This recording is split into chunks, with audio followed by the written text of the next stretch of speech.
Hello people, Deepan short movie റിവ്യൂയിലേക്ക് എല്ലാവർക്കും എൻ്റെ ഹൃദയം നിറഞ്ഞ സ്വാഗതം. റിവ്യൂയിലേക്ക് പോകാം. 2024 ഏപ്രിൽ 19 ഗായ റിച്ചി സംവിധാനം ചെയ്ത് തിയേറ്റർ വഴി പുറത്തിറങ്ങിയ ഒരു ആക്ഷൻ ഡ്രാമ വാർ ചിത്രമാണ് ദി മിനിസ്ട്രി ഓഫ് അൺജെന്റിൽമെൻലി വാർഫെയർ എന്ന ചിത്രം. ചിത്രത്തിൽ കേന്ദ്ര കഥാപാത്രമായിട്ട് എത്തിയിരിക്കുന്നത് ഹെൻറി കാവിൽ, അലൻ റിച്ച്സൺസ് എക്സെട്രയിലുണ്ട്. കുറേ പേരൊക്കെ പേരെനിക്കറിയത്തില്ല, പക്ഷേ ഈ രണ്ട് കഥാപാത്രങ്ങളാണ് എൻ്റെ മനസ്സിൽ തങ്ങിയിരിക്കുന്നത്. ചിത്രം ഒരു യഥാർത്ഥ കഥയെ അടിസ്ഥാനപ്പെടുത്തിക്കൊണ്ടാണ് സിനിമ ഇറക്കിയിരിക്കുന്നത്. 1942 കാലഘട്ടത്തിലാണ് സിനിമയുടെ കഥ പറയുന്നത്. കാരണം അന്നാണ് വേൾഡ് വാർ നടന്നുകൊണ്ടിരിക്കുന്നത്, സെക്കൻഡ് വേൾഡ് വാർ നടന്നുകൊണ്ടിരിക്കുന്ന കാലഘട്ടമാണ്.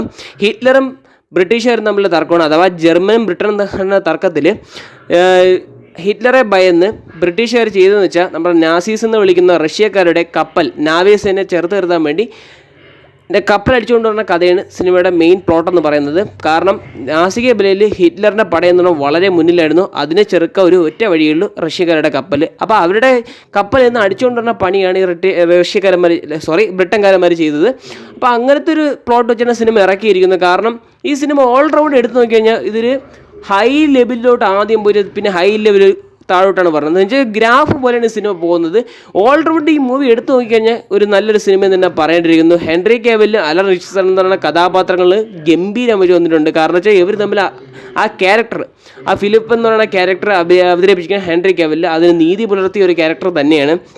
അപ്പോൾ ഇവരെ എല്ലാം എടുത്ത് നോക്കുമ്പം ഓൾറൗണ്ട് നല്ല വൃത്തിയ ക്യാരക്ടേഴ്സിനെ ഗായ റിച്ചി എന്ന് പറയുന്ന സംവിധായകനെ അവതരിപ്പിക്കാൻ പറ്റിയില്ല, വിജയിച്ചു എന്ന് തന്നെ പറയേണ്ടിയിരിക്കുന്നു. നല്ല സ്ക്രീൻ പ്ലേ ഈ സിനിമയിലുണ്ട്. അത്യാവശ്യം നല്ലൊരു ഫൺ, വയലൻസ്, പിന്നെ ഒരു വാർ ഡ്രാമ, ആക്ഷൻ ഇഷ്ടപ്പെടുന്നവർക്ക് തീർച്ചയായിട്ടും കണ്ടിരിക്കാൻ പറ്റിയ സിനിമയാണ് ഈ സിനിമയെന്ന് പറയുന്നത്. അപ്പം ഈ സിനിമ എനിക്ക് ഇഷ്ടപ്പെട്ടെന്ന് വെച്ചാൽ എനിക്ക് അത്യാവശ്യം ഇഷ്ടപ്പെട്ടൊരു സിനിമ തന്നെയെന്ന് പറയേണ്ടിയിരിക്കുന്നു. ഇത് എൻ്റെ വ്യക്തിപരമായിട്ടുള്ള അഭിപ്രായമാണ് ഞാൻ പറയുന്നത്. ഈ സിനിമ നിങ്ങൾ കണ്ടു കഴിയുമ്പോൾ നിങ്ങൾക്ക് ഇഷ്ടപ്പെട്ടോ ഇഷ്ടപ്പെട്ടില്ലെന്ന് നിങ്ങളാണ് തീരുമാനിക്കേണ്ടത്. അപ്പോൾ ഇത്രയൊക്കെയുള്ള ഈ സിനിമയെക്കുറിച്ച് എനിക്ക് പറയാനുള്ളത്. വീഡിയോ ഇഷ്ടപ്പെട്ട് കഴിഞ്ഞാൽ ലൈക്ക് ചെയ്തും ഷെയർ ചെയ്തും സബ്സ്ക്രൈബ് ചെയ്തും സഹായിക്കുക. വീഡിയോ കണ്ടതിന് വളരെയധികം നന്ദിയുണ്ട്.